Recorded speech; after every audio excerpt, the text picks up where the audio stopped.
Bonjour, nous sommes dans le quartier de Mission. C'était essentiellement un quartier habité par des ouvriers. Beaucoup de gens ont baissé les bras et disent vouloir quitter San Francisco, car ce n'est plus comme avant ici. Personnellement, je pense qu'il faut rester et se battre pour San Francisco.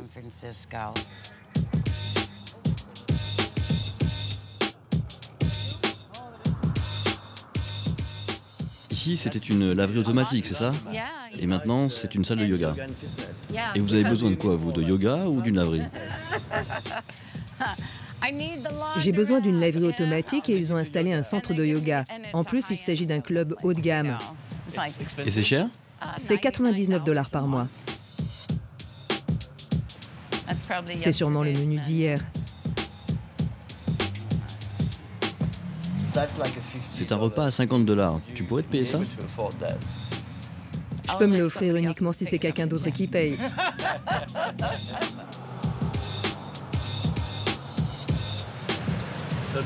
Ça, c'est ton immeuble. Oui, Et c'est qui l'homme sur la fenêtre?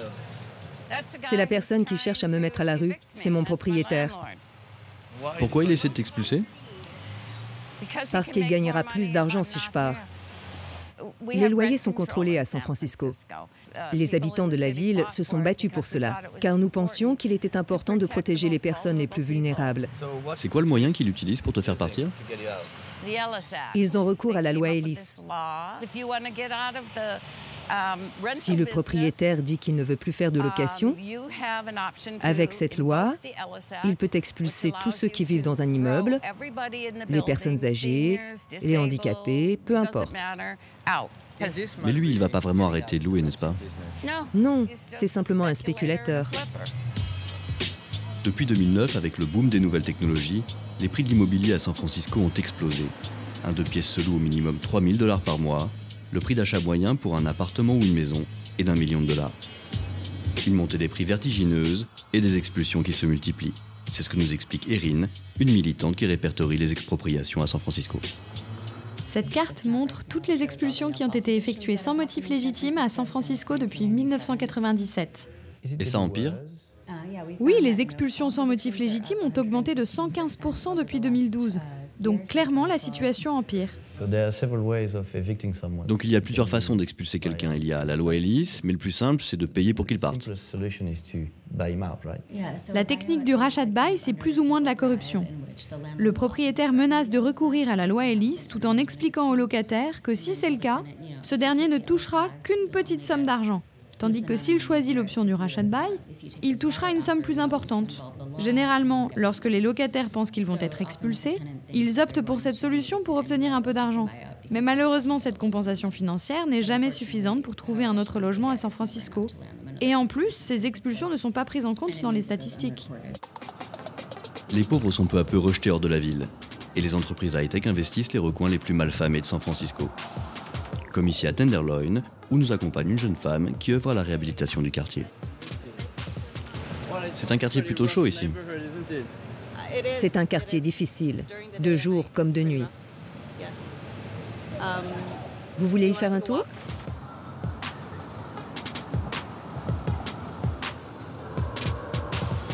C'est vraiment surprenant. On est dans une des villes les plus riches du pays et ça ressemble plutôt à un pays en développement. Oui, ça ressemble à un pays en voie de développement. Ma famille vient du Vietnam. Et pour moi, ici, c'est comme le Vietnam. Oui, maintenant, de grandes entreprises du secteur high-tech viennent à San Francisco. Il y a une profusion de richesses et je crois qu'environ 30 000 nouveaux habitants ont emménagé ici récemment, pour un quartier qui ne comptait que 35 000 personnes. Notre présence dans la rue se remarque. La tension monte et nous devons rebrousser chemin. Ok, on s'en va, c'est bon.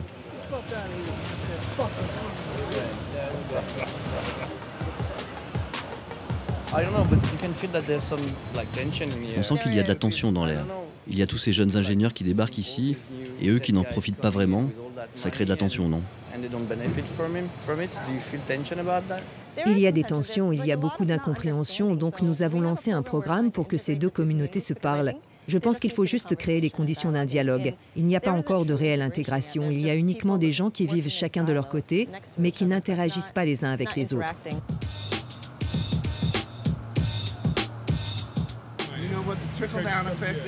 Pour être honnête, l'argent n'arrive jamais jusqu'ici. Vous n'avez pas besoin d'être un spécialiste de nouvelles technologies pour travailler. Je n'ai rien, je n'ai même pas d'ordinateur. Mais je ne suis pas idiot. Si j'avais besoin d'apprendre à me servir d'un ordinateur, je le ferais. Mais que vais-je faire avec un ordinateur du haut de mes 73 ans ?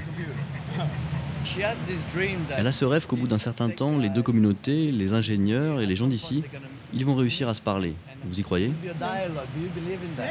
Bien sûr, il va y avoir un dialogue. Ils ne vont pas nous dire qu'on doit quitter la ville. Ils vont juste rendre la ville tellement chère qu'on n'aura pas d'autre choix que de partir. Il n'y a pas de classe moyenne ici. Soit vous appartenez à la bourgeoisie, soit vous appartenez au prolétariat. Et devinez dans quel camp nous sommes? Celui des prolétaires. Alors vous n'y croyez pas trop à son rêve? Je crois au rêve. Non, moi je pense qu'il faut faire venir de petites sociétés, des entreprises qui vous ressemblent et qui embaucheront des gens comme vous. J'ai presque 75 ans, donc je ne serai pas là pour y assister, mais continuez de rêver.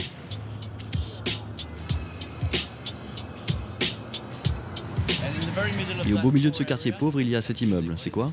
Un espace de travail partagé. On y trouve beaucoup d'entreprises high-tech et des startups qui s'implantent dans la région. C'est ici ton bureau? Oui, c'est bien ça. Bonjour, ça va? En plein cœur de Tenderloin, au milieu des SDF et des dealers, on trouve des startups du monde entier. Et des jeunes diplômés comme Lorenzo, venus d'Italie pour faire fortune. Nous travaillons ici, donc nous devons nous intégrer à la communauté. Mais c'est difficile. Pourquoi difficile? C'est difficile car la moitié des gens qui vivent ici sont des sans-abri. Vous savez ce que c'est le salaire moyen ici? Les salaires varient beaucoup en fonction des postes. Les développeurs, par exemple, touchent des sommes incroyables à San Francisco.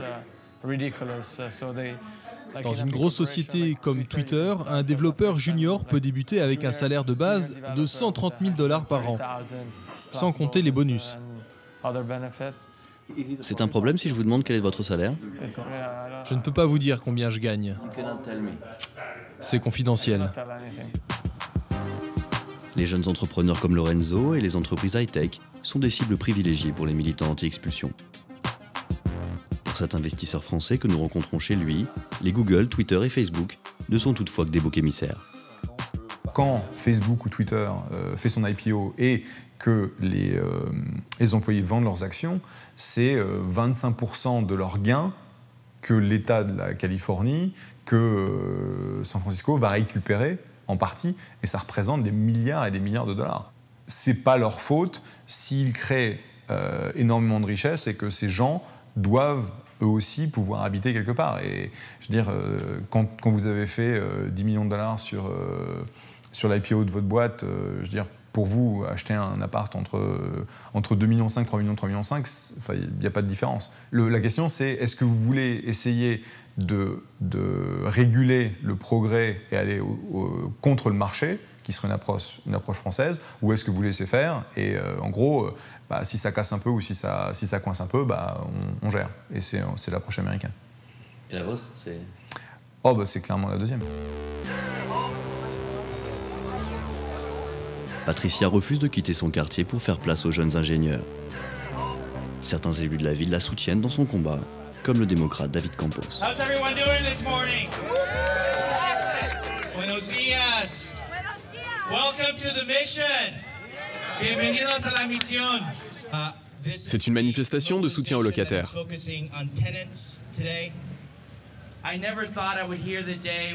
Jamais je n'aurais pensé qu'un jour, on me dirait « Je quitte San Francisco car la vie est trop chère et je déménage à New York ». Je ne pensais pas qu'on pourrait me dire que New York est une ville moins chère que San Francisco. Et pourtant, c'est ce qui est en train de se passer. J'ai entendu votre discours, mais pourquoi les hommes politiques ont autant de mal à changer les choses? Pour être très clair, est-ce que c'est à cause des lobbies de l'immobilier? Oui, absolument. Ils donnent de l'argent aux politiques? Il y a des lobbies immobiliers derrière tout ça. Oui, certainement. Il suffit de consulter les registres.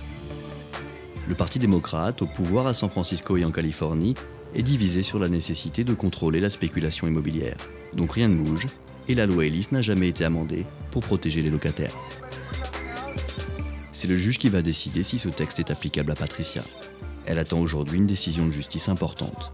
Son avocat plaide un vice de procédure. Si le juge lui donne raison, le propriétaire devra recommencer à zéro les démarches pour expulser sa cliente. S'il t'expulse, tu sais où tu vas aller? Non, je ne sais pas. Et tu as peur de devenir SDF? Oui, c'est possible. Je peux devenir SDF si je suis expulsée.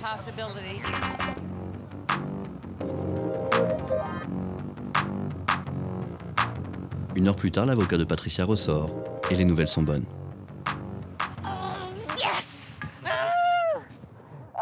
Merci, merci. Génial! Nous avons gagné! Victoire!